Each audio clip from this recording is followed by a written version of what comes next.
الله الرحمن الرحيم. الحمد لله رب العالمين بارئ الخلائق أجمعين، باعث الأنبياء والمرسلين، ثم الصلاة والسلام على أشرف الخلق وأعز المرسلين، حبيب إله العالمين أبي القاسم المصطفى محمد، اللهم صل على محمد وعلى محمد وعلى آل بيته الطيبين الطاهرين المعصومين المنتجبين، سيما بقية الله روحي وأرواح العالمين له الفداء. مننا ومنات brothers and sisters, السلام عليكم ورحمة الله وبركاته. الله أجورنا وأجوركم بمصابنا لأبي عبد الله الحسين عليه السلام. In these few moments, I wanted to very briefly introduce the continuation of the program for Dr. commemoration during these nights of the month of Muharram and Safar.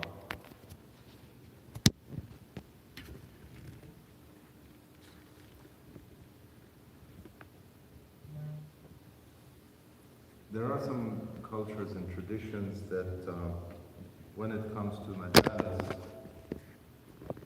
they typically finish everything and they consider themselves to be done 10th of Muharram. And after the 10th of Muharram, they hardly have any events of remembering the masa'ib, the calamities that came upon the family of Rasulullah sallallahu alayhi wa sallam in the month of Muharram and Safar. Many cultures consider the first 10 days to be the only time to remember Imam Hussein alayhi salam. And what I want to introduce, inshallah, to mu'mineen and mu'minat, nothing new obviously, but the culture of those who understand and go with the historical events that went on after the martyrdom of Imam Hussein alayhi salam, after the day of Ashura and the maqtal of Imam Hussein alayhi salam. They go with the atrocities and the calamities that came upon the family of Rasulullah sallallahu alayhi wa sallam, specifically the family of Imam Hussein alayhi salam and the children of Amirul Mu'mineen, the daughters of Amirul Mu'mineen, the granddaughters of Rasulullah sallallahu alayhi wa sallam.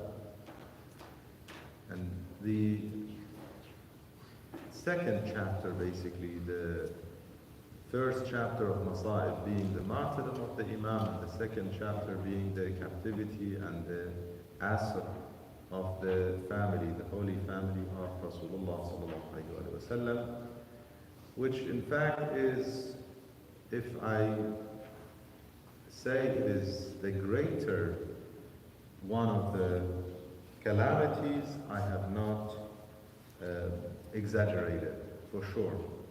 Imam Zain al-Abidin alayhi salam in fact clarifies that it is the greater aspect of the calamities when he was asked which part of the masa'ib was the greatest, and he declared, he said, Ash-Sham, Ash-Sham, Ash-Sham, referring to that part of the Isara and captivity where they were most humiliated.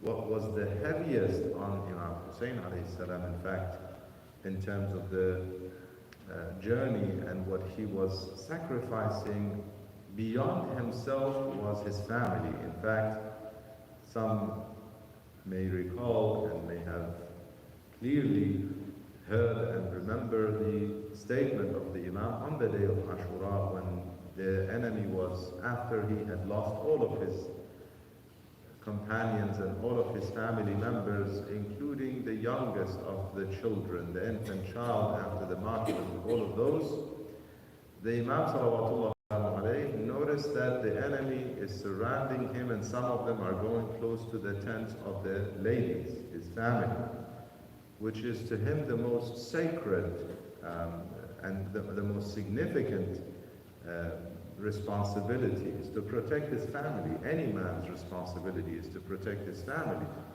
He would sacrifice himself for his family. Yet he knew that by him bringing them to Karbala, they will go through the captivity, the Isara, and they will become prisoners and be dragged from a city to another. And this is part of the sacrifice. Some question this, and some question his knowledge of his martyrdom, his shahada, in fact. And inshallah, we'll discuss in the coming nights and weeks his mission and how his knowledge of what is to come does not take away from his, in fact, his sacrifice. Rather, it makes it a greater sacrifice, and it does not, basically some take it to one extreme, others take it to the other extreme. Some suggest that because he knew, therefore it's not as valuable.